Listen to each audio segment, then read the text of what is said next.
Oremos juntos.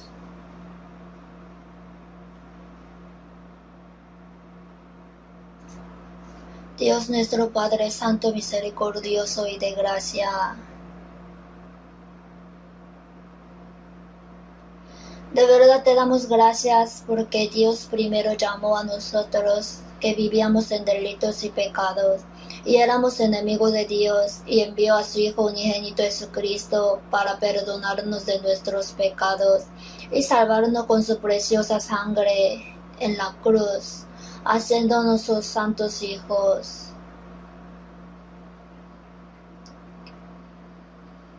Gracias por permitir que los hermanos y hermanas que han sido salvos por la sangre del Señor se reúnan hoy en un solo lugar y tengan la comunión santa con tu palabra. Ayúdanos a entender la palabra de Dios en nuestros corazones con la ayuda del Espíritu Santo. Enséñanos a través de la palabra, repréndenos y corrígenos a través de la palabra, para que nuestra vida esté edificada en la palabra y vivamos en justicia y verdad.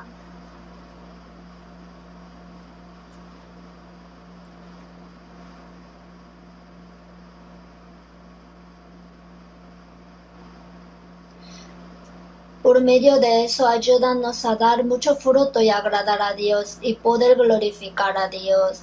Ayuda para que la palabra de Dios sea fuerza, consuelo y valor en nuestros corazones. Entre nosotros, los que están enfermos, los que están en tribulación o sufriendo, Dios conoce cada situación. Así que por favor enséñales según la situación y según las palabras necesarias.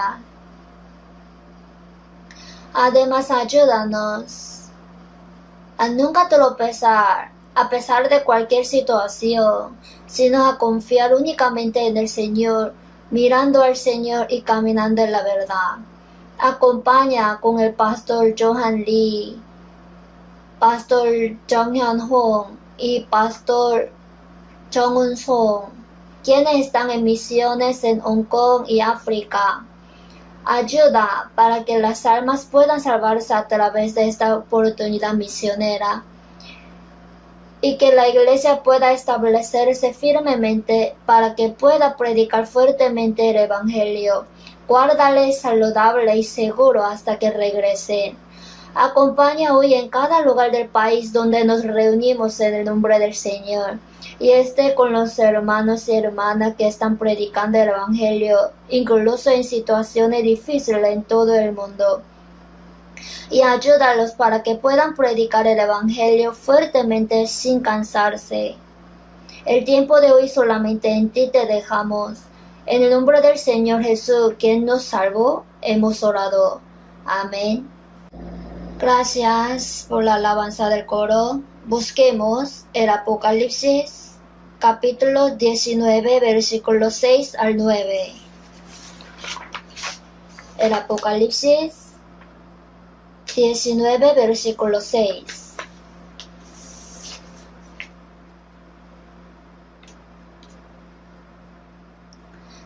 Al 9, despacio, vamos a leer juntos.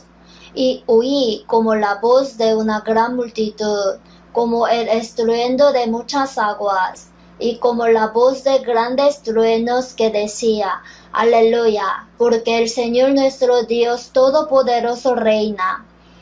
Gocémonos y alegrémonos y démosle gloria, porque han llegado las bodas del Cordero, y su esposa se ha preparado.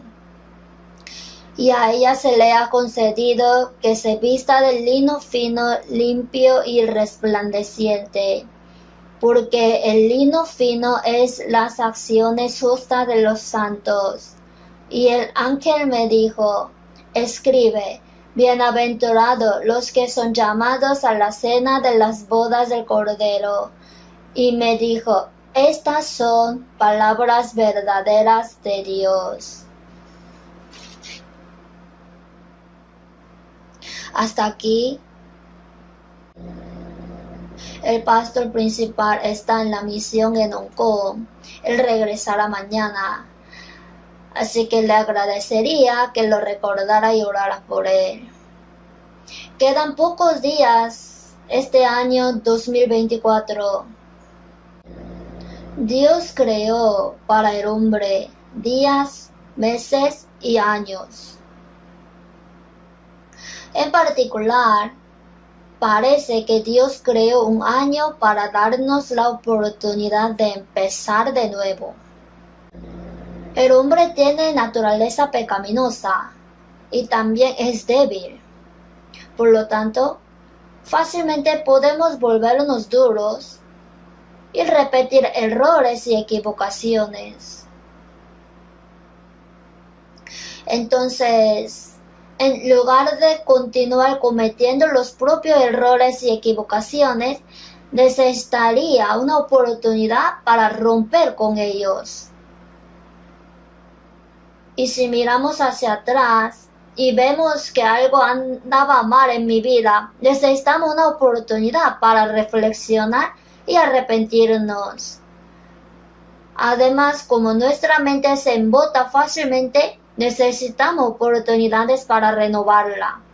Así que ahora estamos en el punto de terminar un año y comenzar el otro. Espero que podamos terminar bien el año y comenzar el año nuevo como el propósito de la creación para el cual Dios creó el año. Sería completamente irrazonable seguir cometiendo los errores que cometió el año pasado. Hoy, la iglesia es esencial para nuestra vida cristiana. Por eso, con el título de Imitemos a la iglesia primitiva, les voy a dar el sermón. Habrá varios beneficios al observar la iglesia primitiva. Primero, podrás saber en qué dirección debe ir la iglesia y llegar allí. Y podrás seguir el ejemplo de la iglesia primitiva. Debemos imitar las convicciones de la iglesia primitiva y los cambios en la vida por las convicciones. Y debemos imitar su fe, su dedicación, su pasión y la vida que entregaron al Señor. Además, mirando la iglesia primitiva, creo que si hay algo mal en la propia vida, uno puede tener la oportunidad de corregirlo y arrepentirse. En el Antiguo Testamento, Génesis 34 al 35, Jacob, el nieto de Abraham, mientras vivía en la tierra de Siquem, ocurrieron muchos problemas en la familia. En ese momento Dios se apareció a Jacob y le ordenó que subiera a Betel. Betel es donde conoció a Dios por primera vez. Entonces Jacob reunió a toda su familia y quitó todos los ídolos de en medio de ellos. Los enterró debajo de la encina y subió a Betel conforme a la palabra de Dios. Se llamaba el Betel. Así que regresó al lugar donde conoció por primera vez al Dios de Betel y se recuperó. Creo que será una oportunidad preciosa para restaurar nuestra fe mientras miramos hacia la iglesia primitiva. Lo que veremos hoy es: la iglesia es importante en nuestra vida cristiana. Por eso pensemos en esta iglesia desde la perspectiva de Dios y desde la perspectiva de los santos. Examinemos la posición de la iglesia en el mundo y observemos las características de los miembros de la iglesia primitiva. Y también qué podemos imitar de ellos específicamente y cómo. Ya leímos el Apocalipsis 19. En el Apocalipsis capítulo 2, 3 están relacionados con las 7 iglesias. Y se refiere a la época de la iglesia. El Apocalipsis 4 y 5 habla que se ha abierto la puerta del cielo, el apóstol Juan fue llevado al cielo y viéndose a sí mismo en el cielo. Esto significa que cuando termine la era de la iglesia, el Señor vendrá otra vez y todos los cuerpos de los santos del Antiguo Testamento que creyeron y murieron, primero resucitarán. Y los santos vivientes del Nuevo Testamento serán transformados espirituales y se reunirán en el mundo espiritual, centrándose en el Señor. Y el Apocalipsis de 6 al 19 habla que después de que los santos sean arrebatados en el aire, sucederán tales acontecimientos en la tierra y en el cielo durante 7 años de tribulación. Especialmente el Apocalipsis 19 habla de los acontecimientos que habrá en el fin de los 7 años de tribulación. Aquí en el versículo 6, y oí como la voz de una gran multitud, como el estruendo de muchas aguas, y como la voz de grandes truenos que decía, Aleluya, porque el Señor nuestro Dios Todopoderoso reina. Aquí, en el cielo, los santos que fueron salvos ya alaban. ¿Y cuál es el contenido común? Es que Dios gobernará y habrá boda del Cordero. Aleluya, porque el Señor nuestro Dios Todopoderoso reina.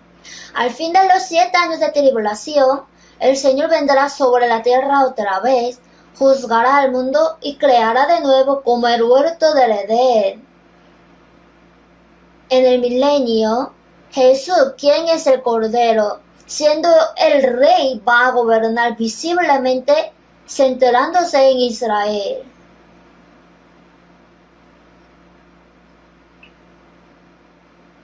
Aquí, gocémonos y alegrémonos y démosle gloria, porque han llegado las bodas del Cordero y su esposa se ha preparado. Cuando Él gobierne, claro que la novia del Cordero, si hay rey, también hay reina, ¿verdad?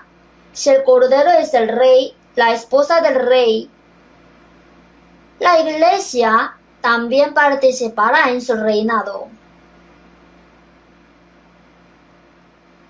Porque han llegado las bodas del Cordero.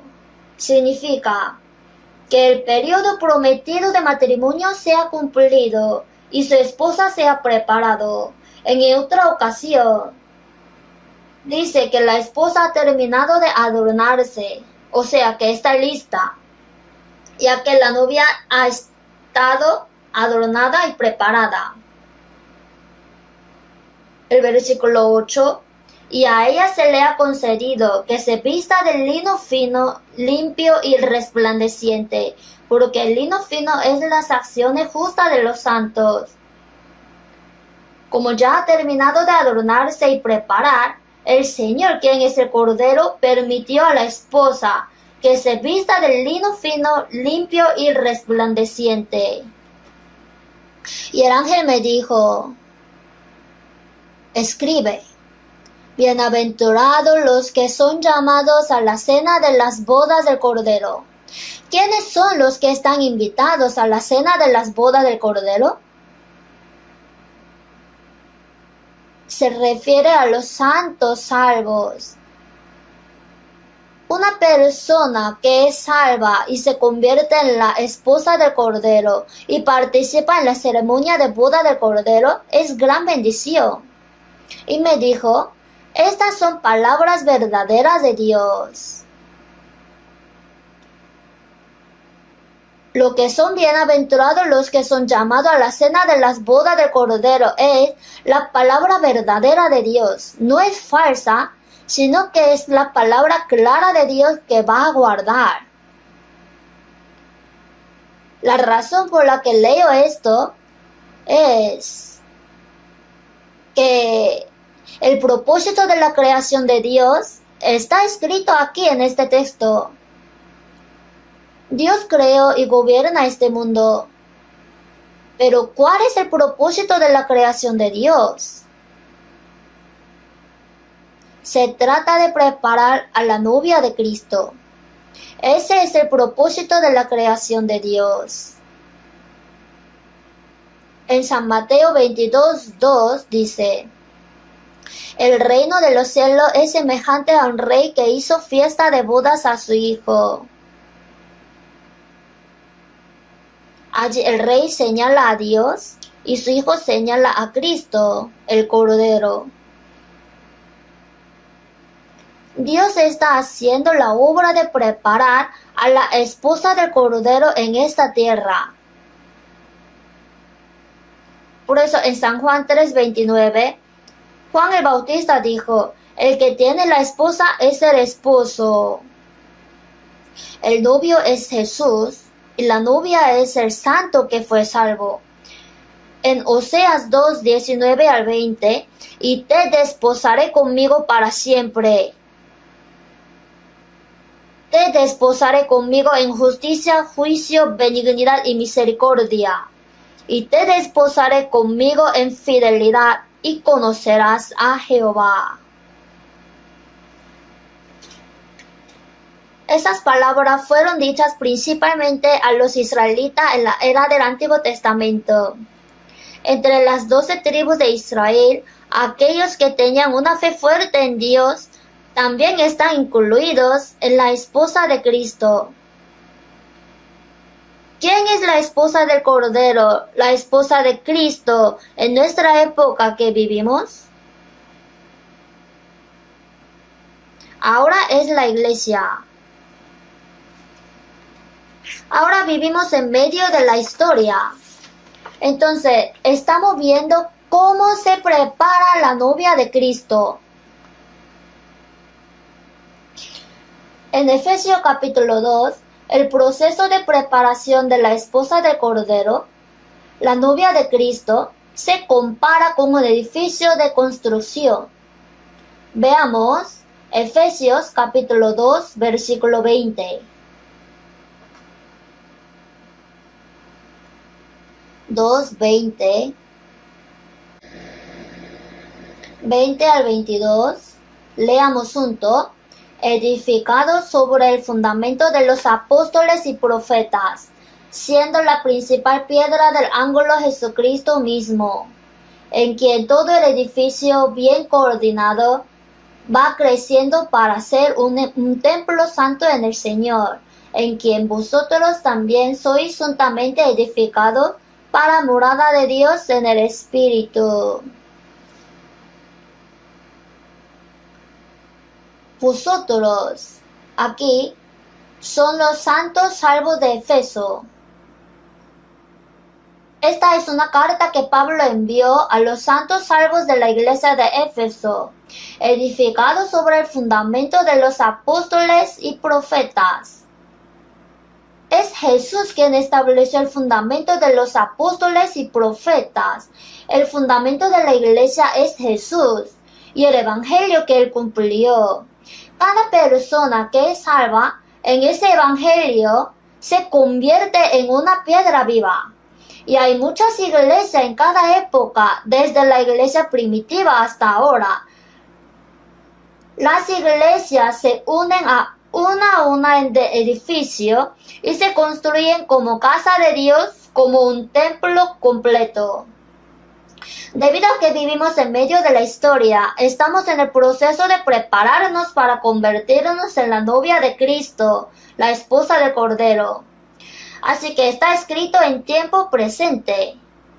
21. En quien todo el edificio bien coordinado va creciendo. Y el versículo 22. En quien vosotros también sois juntamente edificados para morada de Dios en el Espíritu. Ahora está en proceso. Sin embargo, al final del Apocalipsis es el fin de la historia. Ahora la esposa de Cristo, del Cordero, ha sido adornada y está completamente preparada. Luego comenzará la ceremonia de la boda. El Apocalipsis 19, vamos a ver.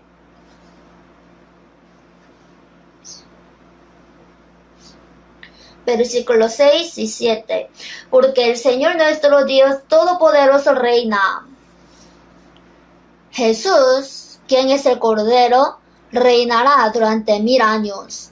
Al reinar, la esposa del Cordero, la novia de Cristo, participa naturalmente en ese reinado. Entonces en el versículo 7, porque han llegado las bodas del Cordero, el tiempo se ha cumplido y su esposa se ha preparado. La esposa también terminó de decorarse y está completamente lista. Luego, cuando Cristo regrese a este mundo, los santos salvos también montarán en un caballo blanco y vendrán a este mundo con el Señor. Versículo 14. 19-14, leamos juntos. Y los ejércitos celestiales, vestidos de lino finísimo, blanco y limpio, les seguían en caballos blancos. Los ejércitos celestiales aquí en el cielo no son ángeles, sino salvos. Son la novia del Cordero. El 8. Y a ella se le ha concedido que se vista de lino fino, limpio y resplandeciente. Vestido de lino finísimo, blanco y limpio, les seguían en caballos blancos. El 11. Entonces vi el cielo abierto, y he aquí un caballo blanco y el que lo montaba. Aquí indica a Jesús. Cuando los cielos se abran y el Señor venga montado en un caballo blanco, los santos también vendrán a este mundo con el Señor, vestidos de lino finísimo, blanco y limpio, montados también en caballos blancos. Y juzgará a este mundo, y lo recreará como el huerto del Edén. Y cuando Él gobierne durante 1000 años, nosotros, por supuesto, participaremos en ese reinado, como la esposa del Cordero. El Apocalipsis 20:6.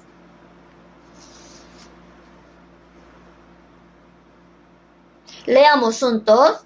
Bienaventurado y santo el que tiene parte en la primera resurrección. La segunda muerte no tiene potestad sobre esto, sino que serán sacerdotes de Dios y de Cristo, y reinarán con él 1000 años.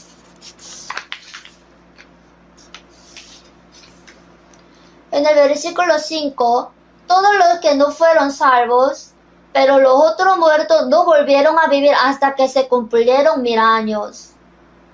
Después del milenio ya resucitará uniendo sus cuerpos y alma y serán echados al infierno eterno. Sin embargo, los santos salvos participan de la bendición de reinar como reyes en el milenio, porque somos la esposa del Cordero. Y cuando este mundo sea quitado y trasladado al cielo eterno, por supuesto, los cristianos también participarán de la gloria del Cordero. Este es el Apocalipsis 21:9. Leamos juntos. Vino entonces a mí uno de los 7 ángeles que tenían las 7 copas llenas de las 7 plagas postreras. Y habló conmigo diciendo: ven acá, yo te mostraré la desposada, la esposa del Cordero. En el Apocalipsis capítulo 16 salen 7 ángeles que tenían las 7 copas llenas de las 7 plagas postreras.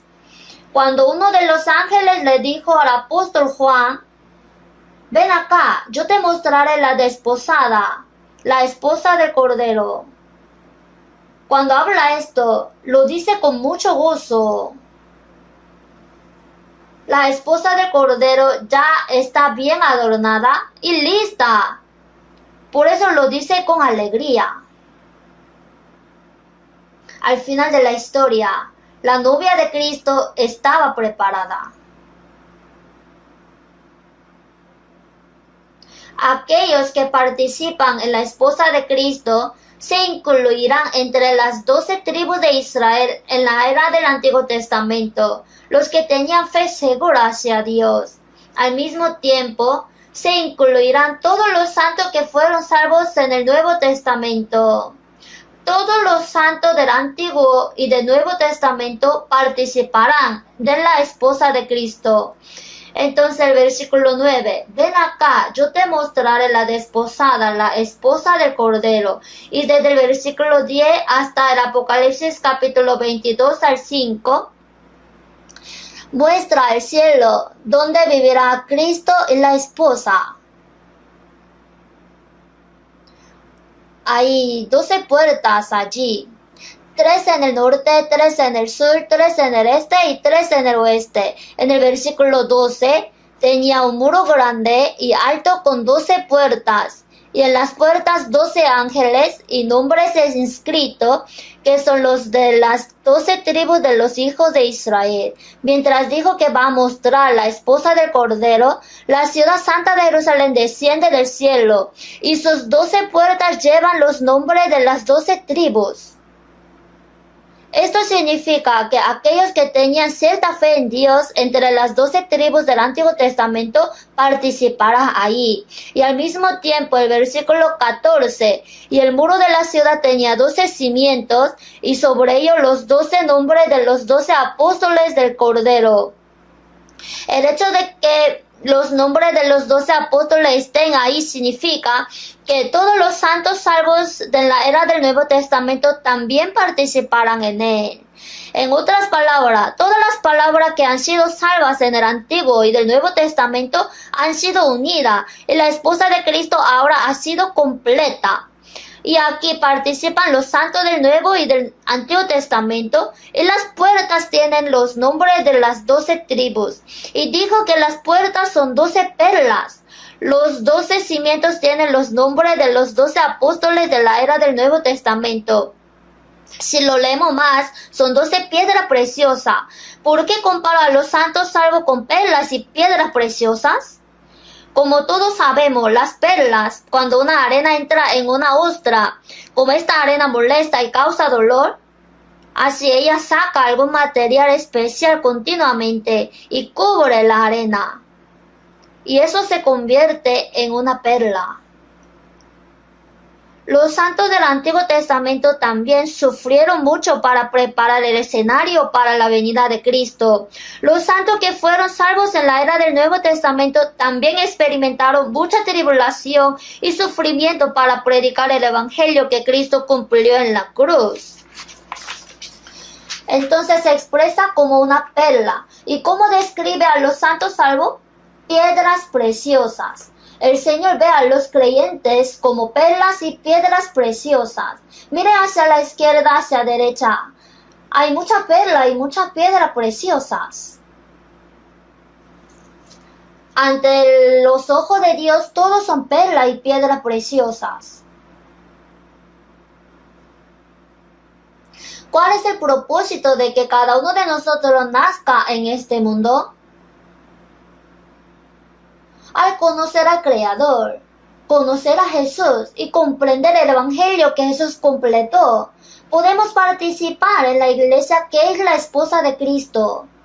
¿Y cuál es el propósito de la creación de Dios? Desde el principio de la historia hasta el final de la historia, Dios prepara la esposa de Cristo. Debido a que somos salvos y participamos en la iglesia, el propósito de la creación se ha cumplido. Y el propósito de nuestra vida individual también se ha cumplido. Pero, ¿qué más podríamos querer del mundo? El propósito de la creación del Señor es preparar la novia de Cristo. Y si soy salvo y participo en la iglesia, que es la esposa de Cristo, el propósito de la creación se ha cumplido. Y también el propósito de mi vida. Ya no hay necesidad de ser codicioso en esta tierra.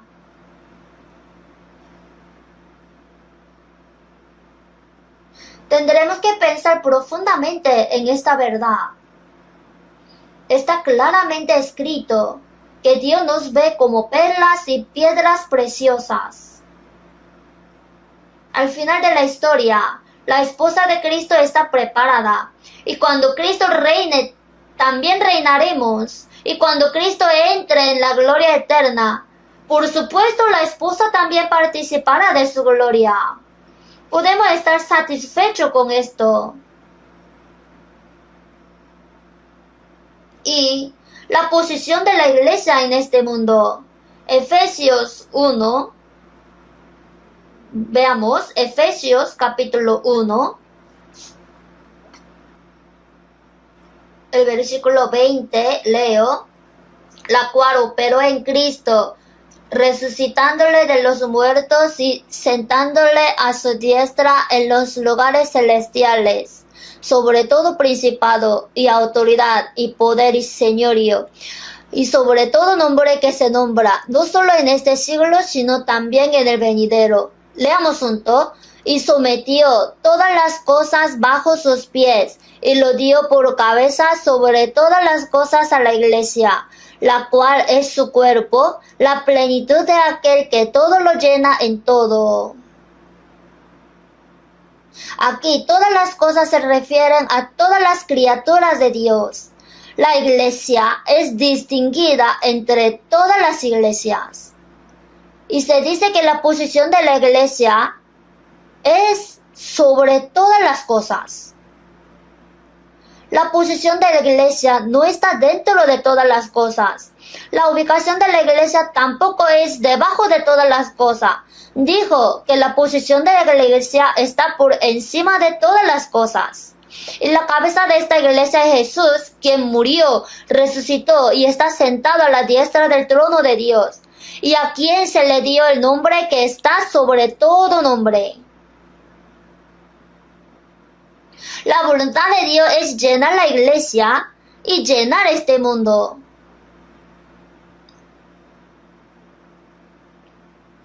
Aquí cuando decimos iglesia sobre todas las cosas significa que Dios colocó a la iglesia por encima de todas las criaturas de este mundo.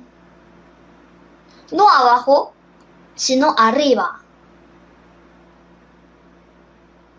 En San Juan 3:31, el que de arriba viene es sobre todos. El que es de la tierra es terrenal, y cosas terrenales habla. El que viene del cielo es sobre todos. 2 veces dijo, es sobre todos. Jesús está arriba, sobre todas las cosas. Aunque nacimos en esta tierra y pertenecemos a Adán, por recibir la salvación por medio del Evangelio, estamos conectados con Jesús. Por eso, la iglesia está sobre todas las cosas, así como Jesús está sobre todas las cosas. Dios nos dio cierta autoridad política nacional y poder en este mundo como necesario para establecer el orden del mundo. Sin embargo, el propósito de Dios se logra a través de la iglesia. Es el propósito que, siendo cabeza de la iglesia, llena la iglesia para que Dios pueda llenar al mundo. Cuando la iglesia está llena, esa plenitud puede extenderse poderosamente al mundo. En Colosenses 2, 9 al 10, porque en él habita corporalmente toda la plenitud de la deidad, y vosotros estáis completos en él, que es la cabeza de todo principado y potestad. Porque en Jesús habita corporalmente toda la plenitud de la deidad, y vosotros estáis completos en él. Así también la iglesia está llena en él. Cuando nosotros como individuos estamos conectados a la iglesia, podemos recibir su plenitud y predicar fuertemente el evangelio. Si la iglesia no está llena, el evangelio no se puede predicar al mundo. Por lo tanto, los salvos deben reconocer claramente que pertenecen a la iglesia que es sobre todas las cosas. A veces actuamos como si estuviéramos dentro de todas las cosas, y otra vez actuamos como si estuviéramos debajo de todas las cosas. Sin embargo, lo que está claro es que Dios nos ha salvado y apartado de todas las cosas, y que el propósito de Dios es llenar el mundo mediante la plenitud de la iglesia, colocándonos por encima de todas las cosas. Tendremos que despertarlo frecuentemente.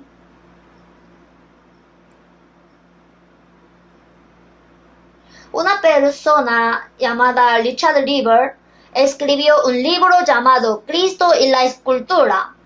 y habló de 5 cosas sobre desde qué perspectiva un cristiano debe ver el mundo. Entre ellas, la primera es Cristo en la cultura. Y las personas que pertenecen a este tipo no distinguen entre el mundo y los cristianos. Simplemente se están mezclando con el mundo. Se considera lo mismo. Segundo, Cristo está por encima de la cultura. Y las personas en esta categoría distinguen entre creyente y eclesiástico. Los creyentes pueden simplemente vivir mezclados, pero al menos se debe distinguir si es eclesiástico. Un ejemplo representativo es el catolicismo. Tercero, está Cristo que se opone a la cultura. Se refiere a una actitud excluyente. Por lo tanto, las personas que pertenecen a este tipo deberían aislarse del mundo y vivir simplemente en un espacio separado. Entonces significa separarse completamente del mundo, creando algo como un monasterio o una comunidad religiosa. Cuando fui a los Estados Unidos en mayo, me di cuenta de que solía haber un evangelio en ese país. Pero mirando lo que está haciendo ahora, llevan una ropa negra. ¿Por qué solo se viste de negro? Y ni siquiera manejan carros, solamente ellos caminan. Dicen que no deberían aceptar la cultura del mundo, por eso se aíslan completamente del mundo y adoptan una actitud exclusiva hacia el mundo. ¿Eso requiere la Biblia? 4. Cristo, quien está transformando la cultura. Las personas que pertenecen a este tipo argumentan que los cristianos deberían revisar activamente la cultura y los sistemas para hacer un mundo mejor para que vivan los cristianos. No. El quinto, existe una relación paradójica entre Cristo y la cultura. La opinión es que aunque los cristianos viven en el mundo, deben ser distinguidos del mundo. El Nuevo Testamento y el apóstol Pablo dijeron esto otras veces. Aunque los peces viven en el agua, sus estómagos no son salados. Aunque vivimos en el mundo, debemos ser distinguidos del mundo. Es una situación en la que no siempre podemos reconciliarnos con el mundo. Mientras mantenemos un nivel apropiado de tensión, vivimos recibiendo la plenitud del Señor y con el propósito de llenar el mundo. La luna recibe la luz solar y continúa brillando sobre la tierra. Para seguir alumbrando la tierra, continúa orbitando la tierra. De la misma manera, debemos mantener una distancia apropiada de las personas no salvas del mundo. Nunca podrá volverse uno con ellos. Los vivos y los muertos no pueden llegar a ser uno. Manteniendo las relaciones humanas a una distancia adecuada, vivimos con la responsabilidad de recibir la plenitud del Señor y conducirlos al Señor. Esa es la posición de los cristianos en el mundo. No debemos olvidar esto. No debemos mezclarnos con el mundo. Tampoco está bien que estés debajo del mundo. Dios nos puso por encima del mundo. Debemos recibir del Señor y convertirnos en luz y sal del mundo. Esa es nuestra posición. Dije, imitemos a la iglesia primitiva. Con la venida del Espíritu Santo en el día de Pentecostés, un grupo de creyentes se levantó y así comenzó la iglesia. La esposa de Cristo, seguirá preparándose hasta el fin de la historia. Continuará construyéndose para convertirse en la morada de Dios. Si una iglesia local no es adecuada, Dios puede mover el candelero, pero la iglesia no puede desaparecer. En San Mateo 16:18, y yo también te digo que tú eres Pedro, y sobre esta roca edificaré mi iglesia, y las puertas del Hades no prevalecerán contra ella.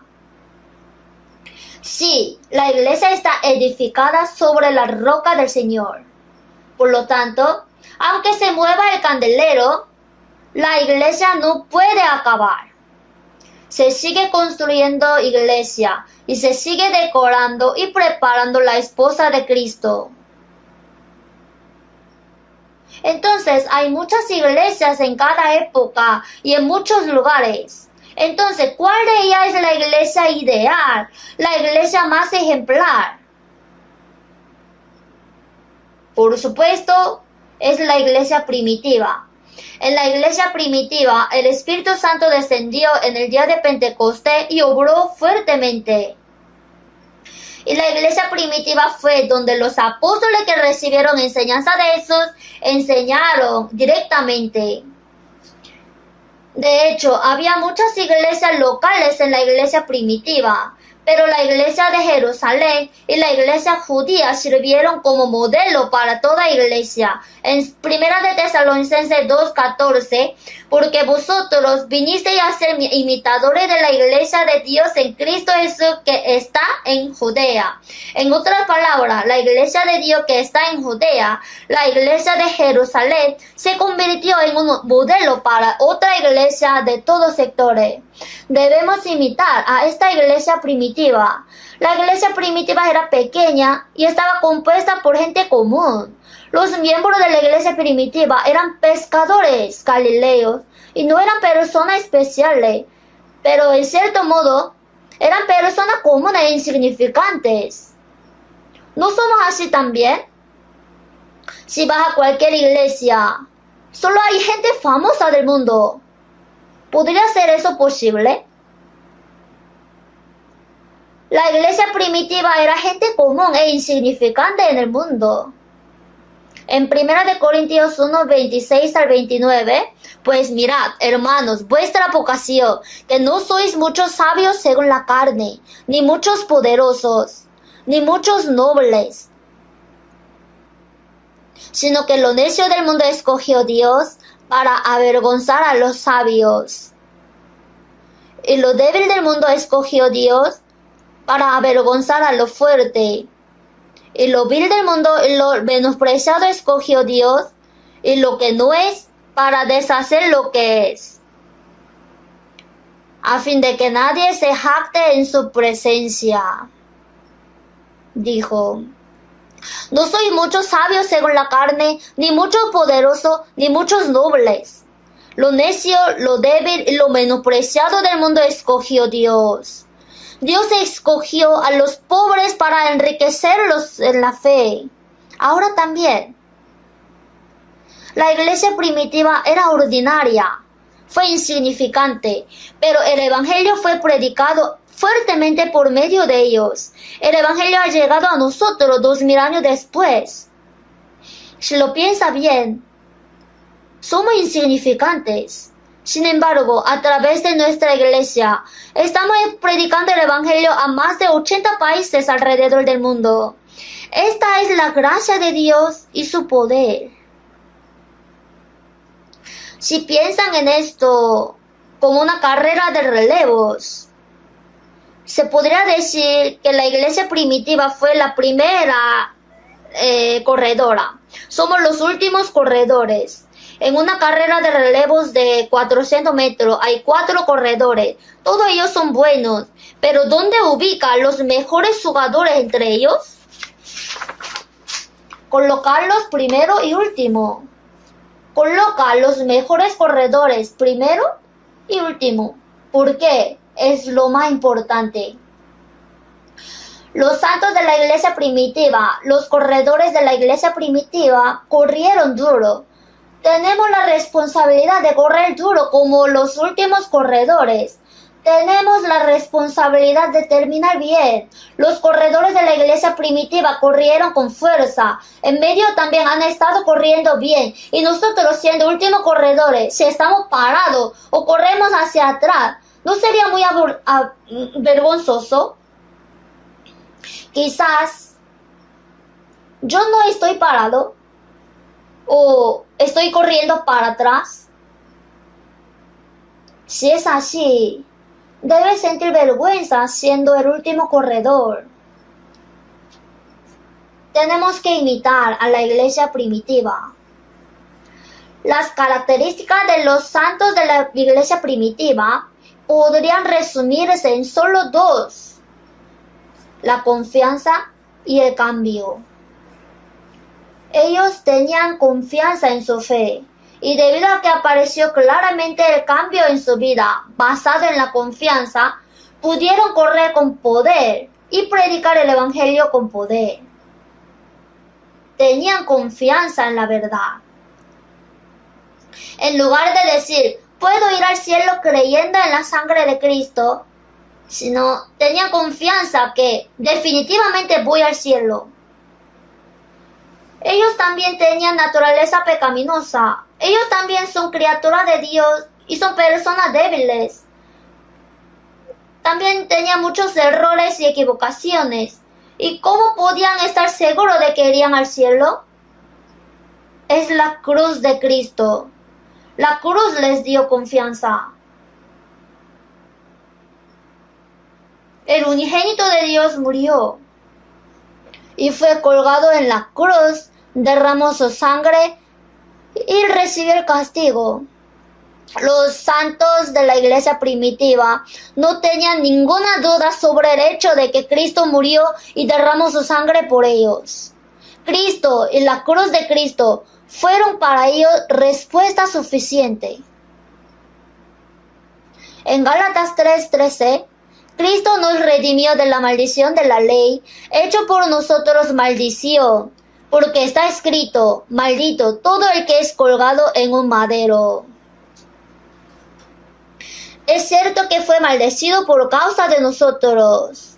Es cierto que Él nos redimió de la maldición de la ley. ¿Cuál es la base? Fue colgado en un madero, murió en la cruz.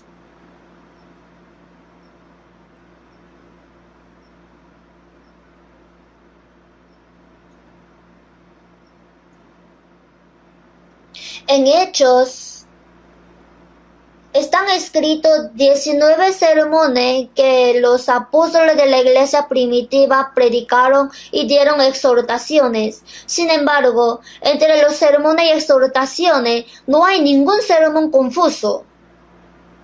Son todos sermones llenos de convicción. En Hechos 2, sepa pues ciertísimamente toda la casa de Israel, que a este Jesús a quien vosotros crucificasteis, Dios le ha hecho Señor y Cristo. Al oír esto, se compungieron de corazón y dijeron a Pedro y a los otros, varones hermanos, ¿qué haremos? En Hechos 2:38, arrepentíos y bautícese cada uno de vosotros en el nombre de Jesucristo para perdón de los pecados y recibiréis el don del Espíritu Santo. En Hechos 4, arrestaron a Pedro y a Juan que estaban predicando el Evangelio y llamándoles les intimaron que en ninguna manera hablasen ni enseñasen en el nombre de Jesús. En Hechos 4:19, juzgad si es justo delante de Dios obedecer a vosotros antes que a Dios, porque no podemos dejar de decir lo que hemos visto y oído. Es valentía. En Hechos 5 fueron capturados otra vez. En Hechos 5:29 es necesario obedecer a Dios antes que a los hombres. Hermano, no es apropiado escuchar a las personas cuando le dicen que no haga algo, sino que es necesario obedecer a Dios. Dios dijo, id por todo el mundo y predica el Evangelio a toda criatura, aunque escuchen o dejen de escuchar. Las últimas palabras del sermón de Pablo en Antioquía de Pisidia se encuentran en Hechos 13:38 al 39. Sabed pues esto, varones hermanos, que por medio de él se os anuncia perdón de pecados, y que de todo aquello de que por la ley de Moisés no pudisteis ser justificado, en él es justificado todo aquel que cree. Este hombre Jesús es la respuesta. Testificamos y proclamamos que nuestros pecados son perdonados a través de Jesús y somos justificados a través de Él. Jesucristo y la cruz son respuestas suficientes. En 1 Corintios 2:2, vamos a ver juntos.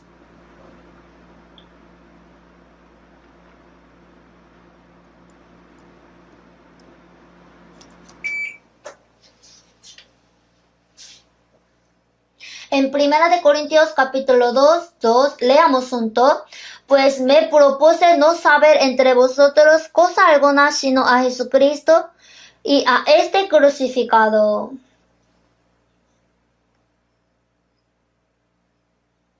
Esto es lo que envió el apóstol Pablo en su carta a Corinto.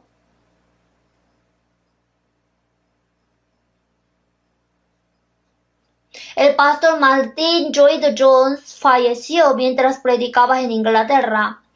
Originalmente era médico, pero como fue salvo y predicó el Evangelio. Sin embargo, se sabe que el pastor Martin pidió que se escribiera este versículo en su lápida cuando murió.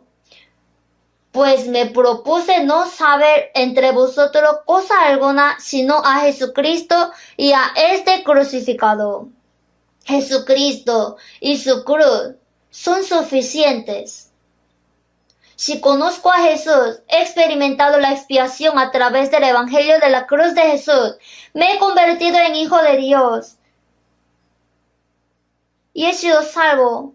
No hay necesidad de vagabundear más. Jesucristo y su cruz fueron una respuesta suficiente para los santos de la iglesia primitiva. La gente de esta región de Galacia no solo agarraba a Jesucristo, sino que también fue engañada y pensaba que tenía que seguir la ley y circuncidarse para ir al cielo. Ser salvo más ser circuncidado. Ser salvo más la justicia de la ley y aumentar su obra. A ellos el apóstol Pablo exclamó en Gálatas 3:1: «Oh Gálatas insensatos, ¿qué os fascinó para no obedecer a la verdad? A vosotros ante cuyos ojos Jesucristo fue ya presentado claramente entre vosotros como crucificado». A vosotros ante cuyos ojos Jesucristo fue ya presentado claramente. Esta es una respuesta suficiente. ¿Y por qué se pierden? Los santos de la iglesia primitiva predicaron fuertemente el Evangelio con esta confianza. En la Biblia, Proverbios 21:28, el testigo mentiroso perecerá, mas el hombre que oye permanecerá en su dicho. La confianza que tengo dentro de mí será algo que podré transmitir poderosamente. Si no tiene confianza, no puede transmitir con fuerza. La fe sólida nos da el valor para hablar con valentía. En 2 Corintios 4:13, pero teniendo el mismo espíritu de fe, conforme a lo que está escrito, creí por lo cual hablé. Nosotros también creemos por lo cual también hablamos. Sí, la confianza y la fe nos permiten hablar con valentía. Y esa confianza se manifiesta en cambio de la vida. Si hoy usted da $1,000 y la otra semana le voy a dar $70,000, si está muy seguro de esto, ¿no entregará $1,000? ¿No va a dar? Seguro que sí, todos van a dar. El hombre puede mentir, pero Dios no miente. Dios incluso juró en su palabra. Solamente podría hablar, pero él hasta juró. Y la naturaleza básica de Dios es que no puede mentir. Solo tenemos que aferrarnos a esta palabra e irnos. Dios siempre cumple su palabra. Si dice que dará la recompensa, es seguro que la dará. Si se dice que lo que creen tiene vida eterna, entonces seguro que la hay. En 1 de Juan 5:12, el que tiene al Hijo tiene la vida. Pero no ha dicho que quizá tenga la vida. En 1 de Juan 2:25, y esta es la promesa que Él nos hizo, la vida eterna. La promesa clara que Jesús nos prometió es la vida eterna. Los que creen tienen vida. Los que creen tienen vida eterna. No vemos que la persona que realmente creen cambian sus valores y hay cambio en su vida. Para los creyentes de la iglesia primitiva, esta verdad no era simplemente conocimiento, sino que se convirtió en una experiencia personal segura. En 1 Tesalonicenses 1:5, no llegó a vosotros en palabras solamente, sino también en poder, en el Espíritu Santo y en plena certidumbre.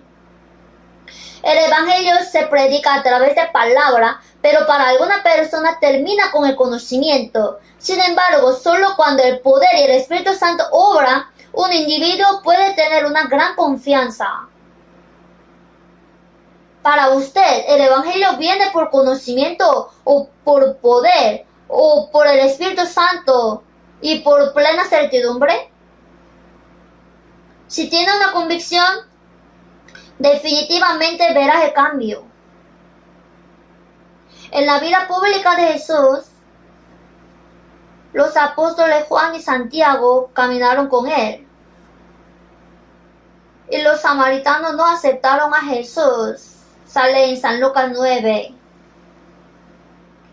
Viendo esto, sus discípulos Jacobo y Juan dijeron: Señor, ¿quiere que mandemos que descienda fuego del cielo, como hizo Elías y lo consuma? Dijeron que si no aceptan a Jesús, que descienda fuego del cielo y quememos a todos los samaritanos.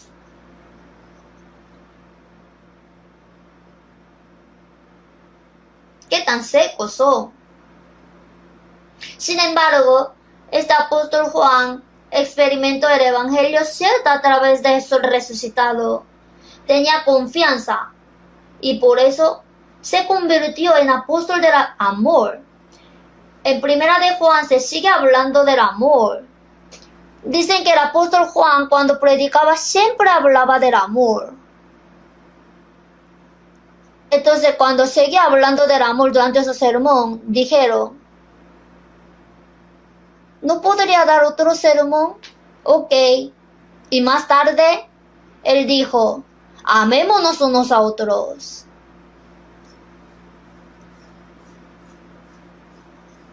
Antes de recibir la vida, tenía corazón seco y trataba de matar a todos los que no lo aceptaban. Ahora se convirtió en apóstol del amor. No solo el apóstol Juan, sino todos los santos de la iglesia primitiva hicieron tales cambios en su vida. En San Mateo 11, 19,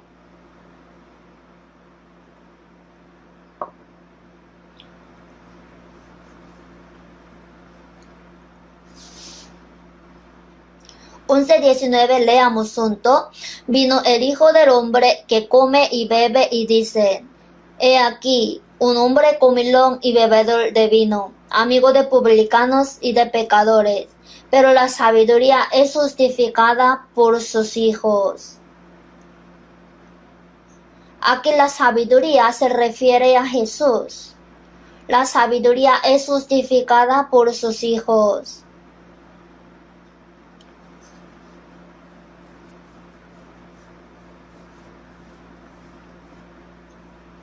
Dijo que Cristo será justificado por sus hijos. Cuando Juan el Bautista vino y predicó el bautismo de arrepentimiento, los judíos en ese momento no se entristecieron. Incluso cuando Jesús vino con las nuevas buenas, no supieron ser felices. Más bien, como Jesús comía y bebía con los pecadores, lo criticaban y se burlaban de él. He aquí un hombre comilón y bebedor de vino, amigo de publicanos y de pecadores. Pero la sabiduría es justificada por sus hijos. Aunque ahora soy menospreciado y criticado, más tarde seré crucificado y resucitado. Así se cumplirá el Evangelio, y la gente entenderá este Evangelio y se arrepentirá. Así serán salvos, y los salvos a través de su vida se justificará que Jesús tenía razón.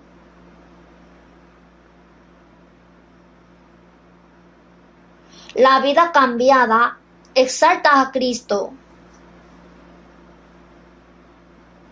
Entonces, si tiene fe y hace cambios en su vida, no será perseguido a causa de su vida. aunque sí podría ser perseguido por creer.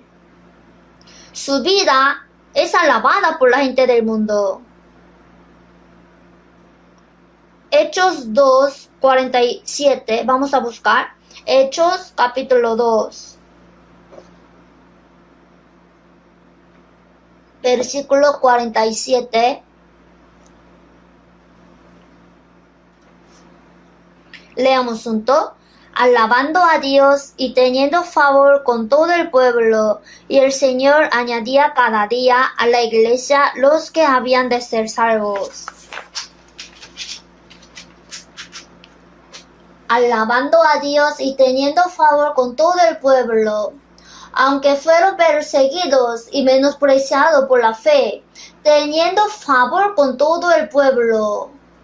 Por eso el Evangelio fue predicado fuertemente. Hechos 5:13.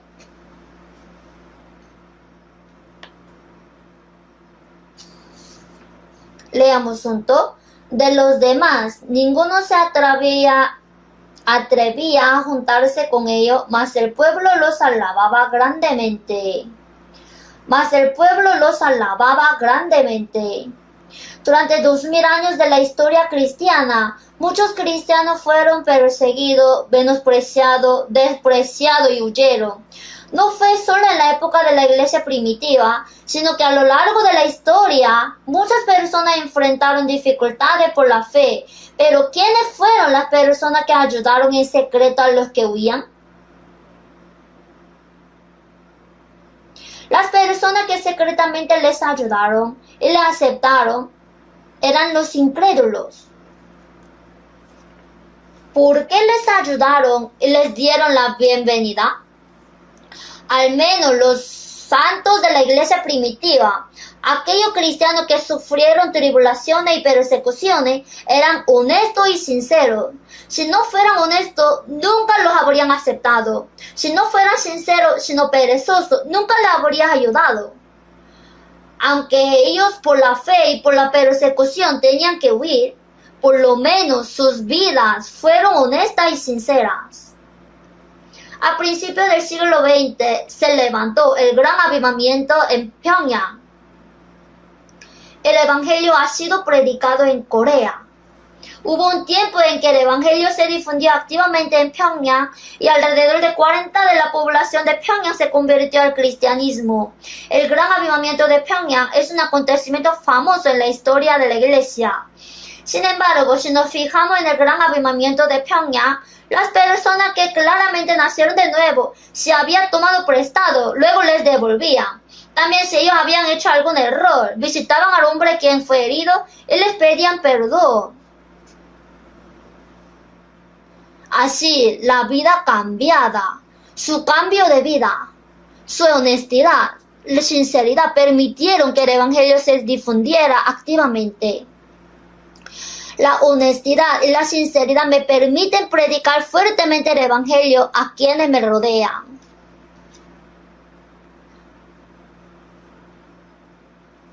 En San Lucas 2:52 sale sobre la infancia de Jesús. Y Jesús crecía en sabiduría y en estatura y en gracia para con Dios y los hombres. No solamente para con Dios, sino también con los hombres. En la era del Antiguo Testamento, el profeta Samuel también, en 1 Samuel 2:26, y el joven Samuel iba creciendo y era acepto delante de Dios y delante de los hombres. No es solo delante de Dios, sino también delante de los hombres. Nuevo Testamento, Romanos 14, 17 al 18.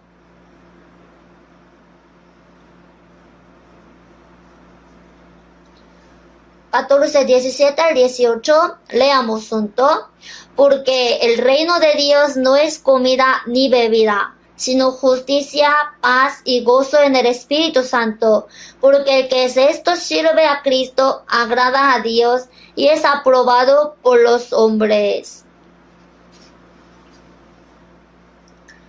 Los salvos tienen justicia, paz y gozo en el Espíritu Santo que la gente del mundo no tiene. La gente de este mundo no tiene el Espíritu Santo. El Espíritu Santo viene a los que son salvos.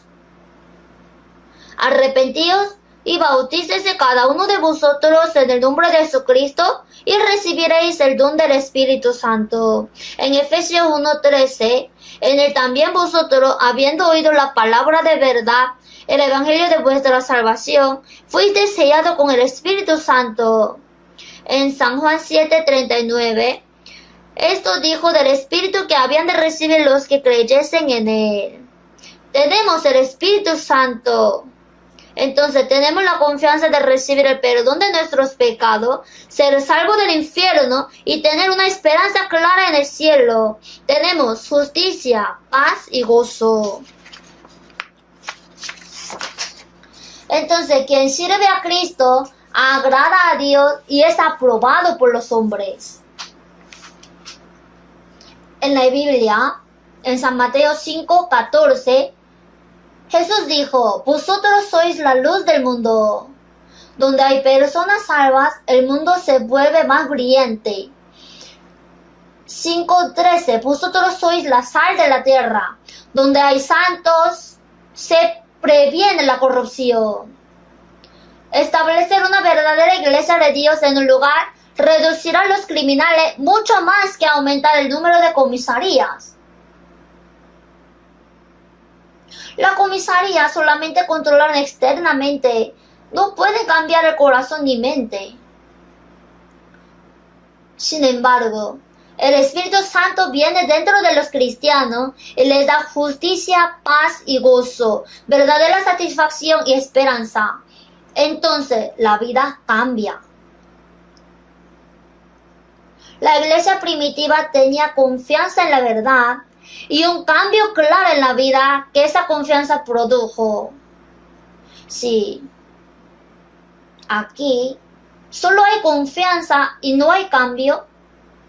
Es diferente de la iglesia primitiva.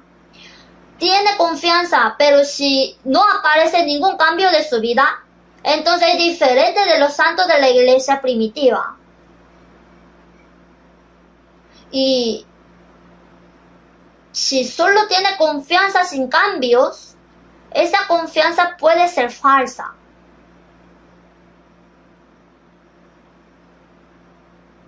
El apóstol Pablo dijo, cuando no había cambio entre los que se llaman entre hermanos, él lloraba y lo exhortaba.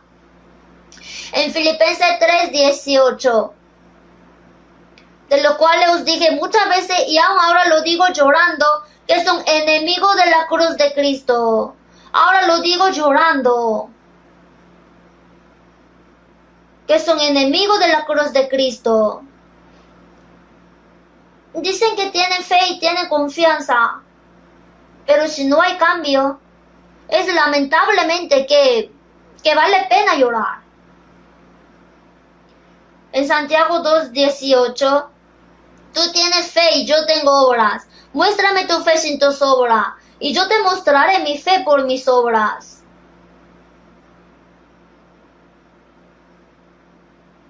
Hermanos, si tienen confianza, sin duda debe aparecer por obras en cambio de su vida. Si la fe es la sustancia, las obras son la sombra. ¿Hay sustancia pero no hay sombra? La fe que tenemos dentro de nosotros es la sustancia que nos da el Señor.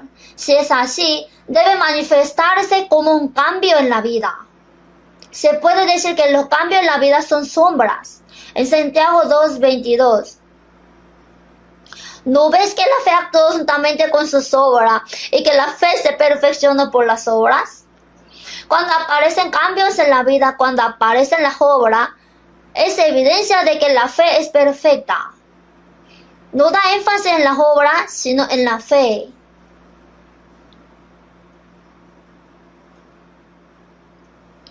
Entonces, las características de los salvos de la iglesia primitiva eran la confianza y el cambio.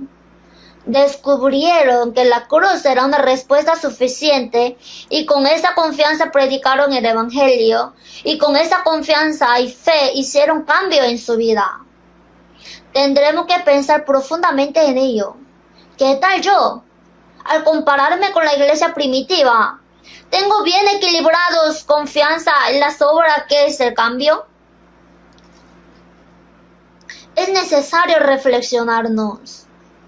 Entonces, si tiene confianza, pero no hay ningún cambio en su vida, debe orar más y acercarse al Señor para que pueda terminar bien este año y empezar el próximo año para que pueda hacer cambio en su vida.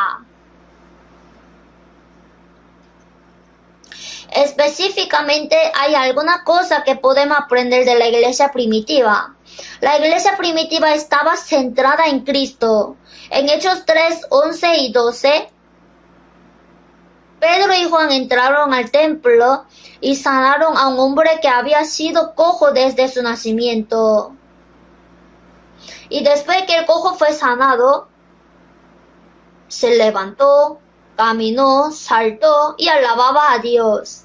El hombre que había sido cojo desde su nacimiento fue sanado. Entonces mucha gente se reunió a su alrededor y se reunió al pórtico que se llama de Salomón. Viendo esto, Pedro respondió al pueblo en Hechos 3:12. ¿Por qué os maravilláis de esto? ¿O por qué ponéis los ojos en nosotros como si por nuestro poder o piedad hubiésemos hecho andar a este?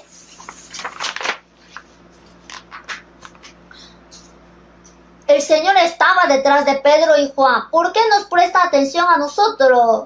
No fue a través de nuestra piedad o poder que hicimos caminar a este hombre. Miren al Señor significa.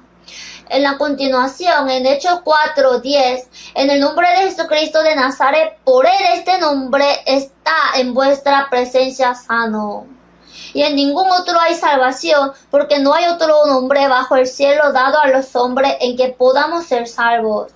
Predicaron el Evangelio de Cristo, exaltaron a Cristo y estaban centrados en Cristo. La dirección en la que la iglesia debe avanzar está centrada en Cristo. Así como la iglesia primitiva estaba centrada en Cristo, nosotros también debemos estar centrados en Cristo. El segundo, la iglesia primitiva tenía la misma mente.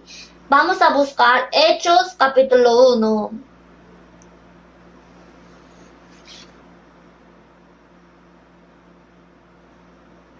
Hechos capítulo 1, 14.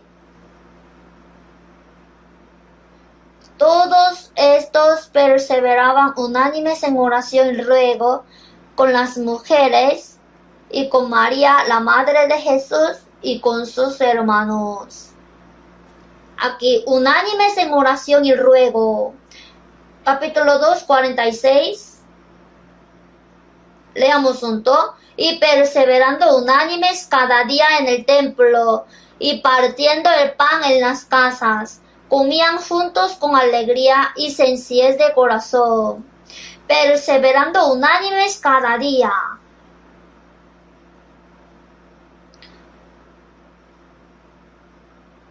Aunque estaban en cualquier lugar, tenían mismo corazón y estaban unánimes.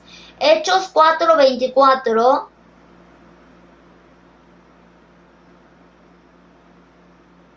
Hechos 4:24. Y ellos, habiéndolo oído, alzaron unánimes la voz a Dios y dijeron: Soberano Señor, tú eres el Dios que hiciste el cielo y la tierra, el mar y todo lo que en ellos hay. Alzaron unánimes la voz a Dios. 32, leamos junto. Y la multitud de los que habían creído era de un corazón y un alma, y ninguno decía ser suyo propio nada de lo que poseía, sino que tenían todas las cosas en común. Era de un corazón y un alma. Los santos de la iglesia primitiva tenían diferente idioma, también eran de diferentes países. Sin embargo, superaron la diversidad de lengua y de naciones, se convirtieron en uno. Si es salvo, no importa si es judío o griego. Si es salvo, no importa si es coreano o africano. Que sea esclavo o libre, no importa. No importa si es el jefe o el empleado.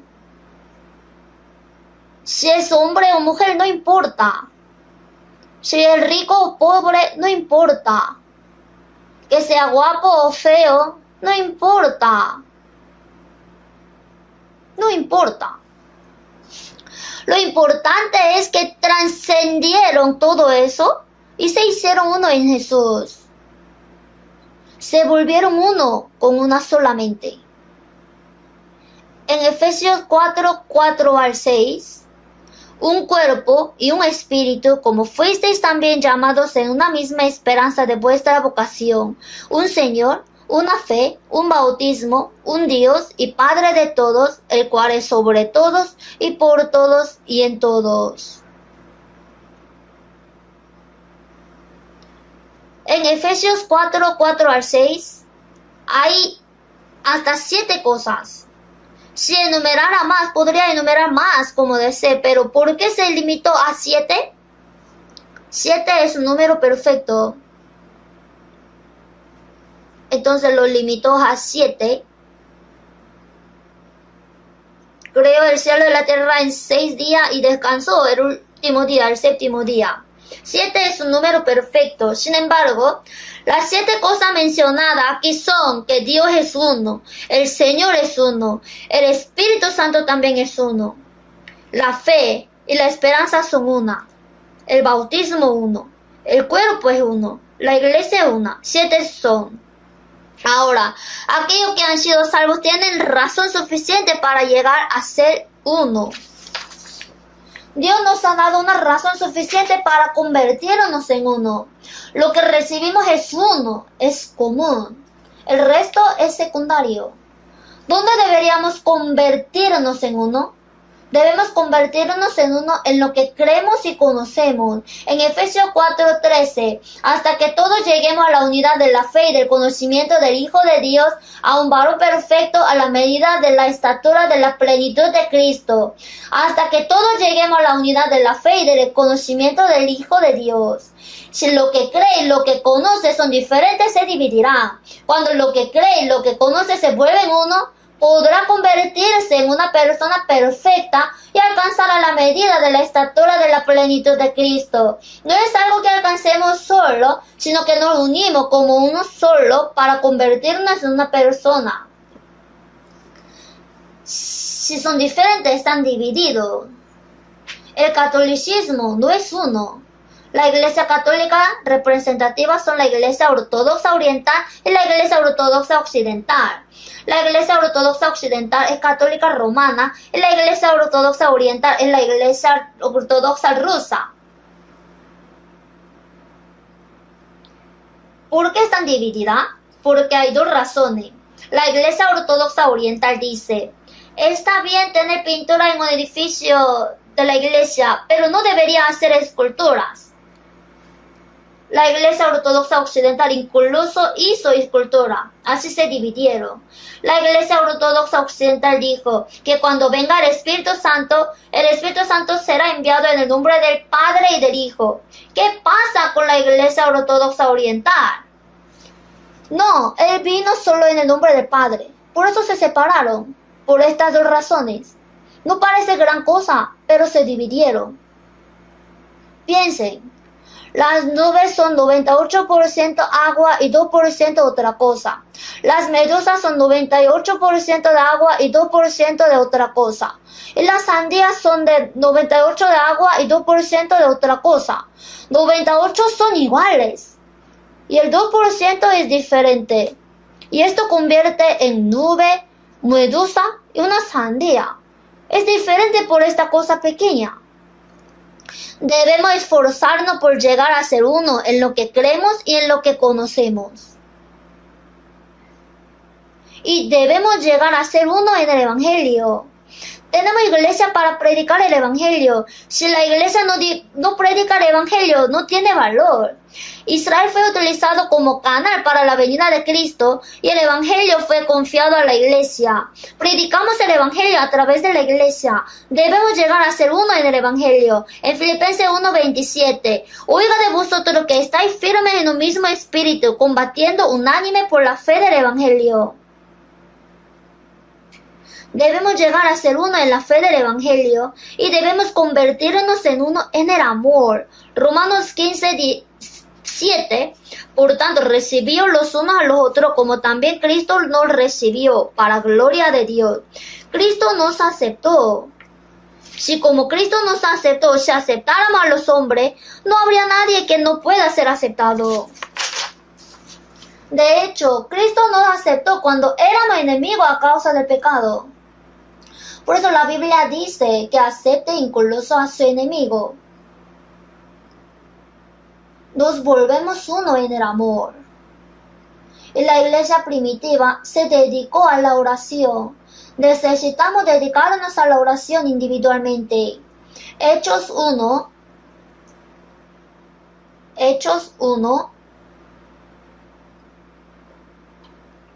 14. Todos estos perseveraban unánimes en oración y ruego con las mujeres y con María, la madre de Jesús, y con sus hermanos.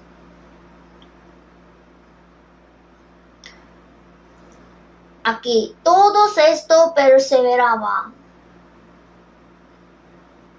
El Espíritu Santo vino 10 días después de que Jesús resucitó y ascendió al cielo. ¿Qué hicieron los discípulos durante este tiempo? Todo lo que hicieron fue orar. Todos estos perseveraban unánimes en oración.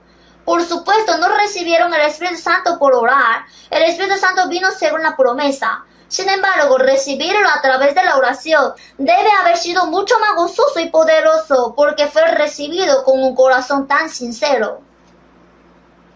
Hechos 4:24.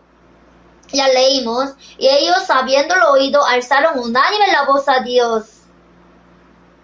Cuando hubieron orado, el lugar en que estaban congregados tembló, y todos fueron llenos del Espíritu Santo, y hablaban con denuedo la palabra de Dios.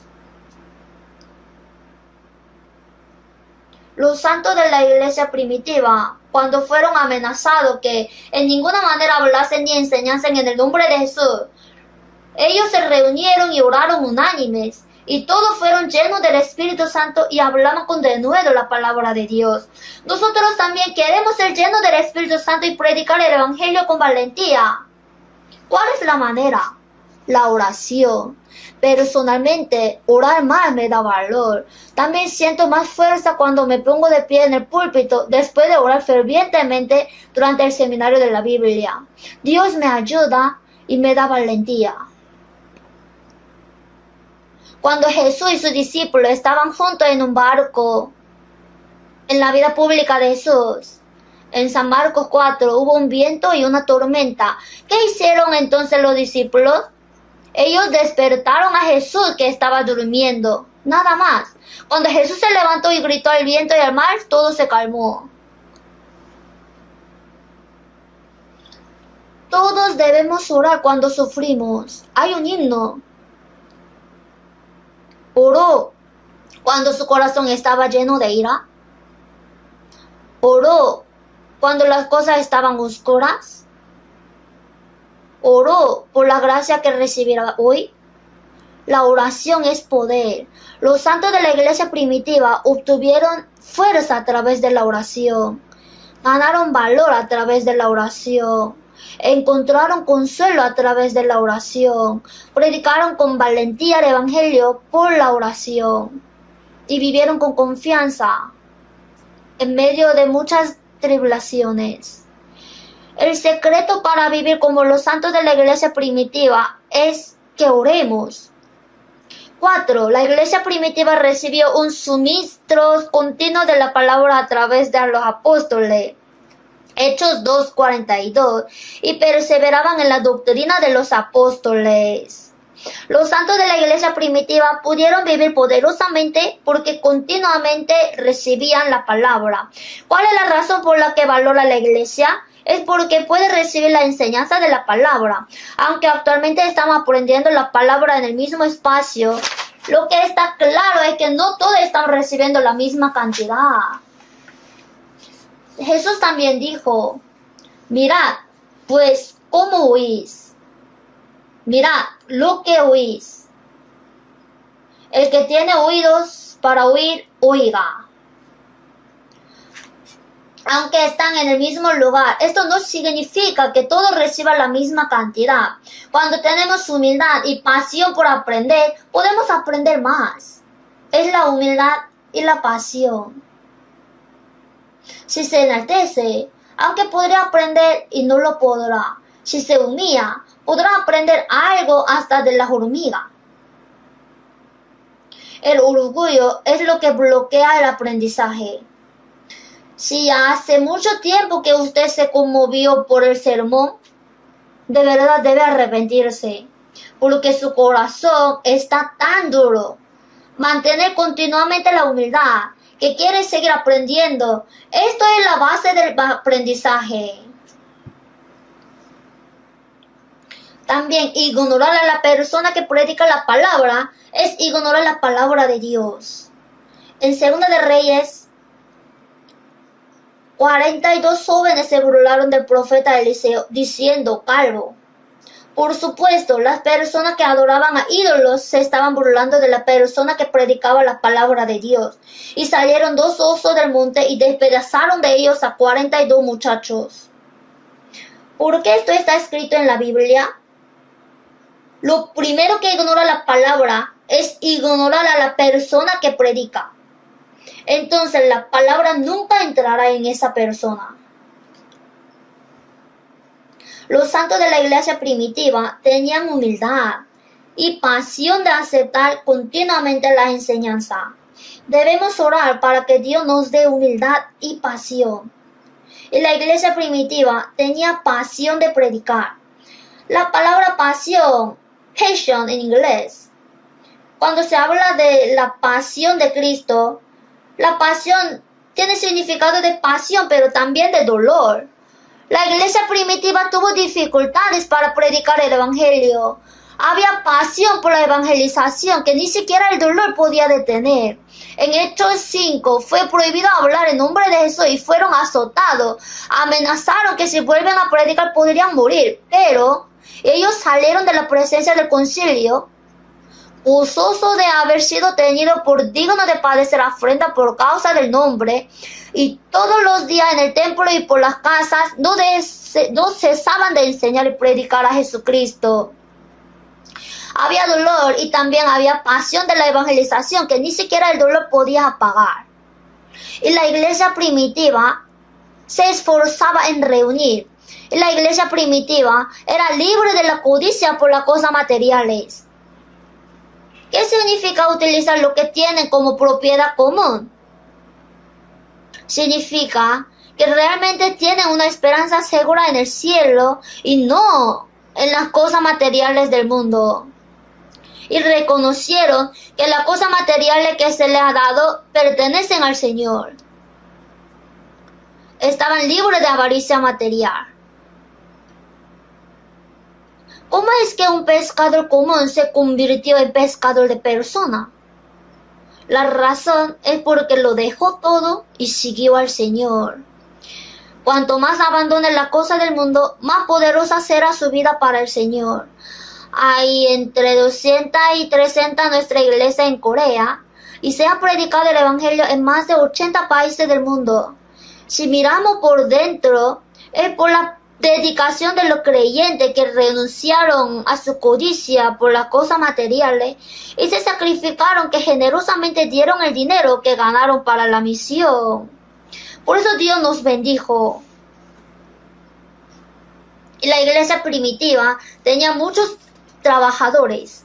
Realmente debemos orar para que aparezcan muchos trabajadores en nuestra iglesia. Y cuando aparezcan trabajadores, debemos orar por ellos, para que el Señor los utilice, aunque les falte. El evangelio debe predicarse a través de estos ministros. Y la iglesia primitiva no temía la persecución. La iglesia primitiva era una iglesia que crecía. 12 personas, 70, 120, hasta 5,000. Aumentaban en número cada día. Jerusalén, Judea, Samaria, luego Antioquía, Asia Menor, Macedonia, Acaya, hasta Roma. Tanto en el número como en la superficie aumentaron en un corto tiempo. Todo lo que tiene vida tiene crecimiento. Si no hay crecimiento, hay un problema en la vida. La razón por la que Dios ha hecho que nuestra iglesia crezca mucho, trabajando juntos a través del evangelio, sería porque en esta iglesia hay personas verdaderamente que se dedicaron. De modo que la iglesia primitiva predicó celosamente el evangelio con confianza. Y los cambios en la vida que esa confianza produjo fueron claros. Debemos seguir el ejemplo de la iglesia primitiva. El Señor, la cabeza de la iglesia primitiva, está dentro de nosotros. Quizá estemos limitando el poder de Dios. Entonces, al terminar bien el año y comenzar el año nuevo, el propósito de la creación de Dios, que es la iglesia, si soy salvo y conectado con la iglesia, como el propósito de la creación y el propósito de vida se ha cumplido, entonces espero que estén realmente agradecidos con esto y sientan alegría y confianza y que vivamos fuertemente el año que viene. Oremos juntos. Dios, gracias. Ayuda a todos los que vinieron ante la palabra para que las palabras testificadas queden grabadas, entendidas y útiles profundamente en sus corazones, para que sean provechosas al terminar este año y comenzar el año nuevo. Los testimonios queden profundamente grabados en sus corazones, sean realizados y útiles. Oremos juntos. Dios, gracias. Ayuda a todos los que vinieron ante la palabra, para que las palabras testificadas queden grabadas, entendidas y útiles profundamente en sus corazones, para que sean provechosas al terminar este año y comenzar el año nuevo. Ayúdanos a pensar correctamente sobre cómo vivir este año y cómo tener nuestro corazón. También ayuda a cada persona a asistir al retiro de invierno para que pueda recibir una palabra de meta al vivir un año y que pueda caminar fuertemente en la verdad. Así ayuda a cada uno de nosotros y utiliza cada hogar preciosamente. Utilízanos a todos valiosamente. Protege a todas las iglesias del mundo y gobierna y guíanos para que el evangelio pueda predicarse poderosamente. Dando gracias al Señor por estar con nosotros. En el nombre del Señor Jesús que nos salvó, hemos orado. Amén.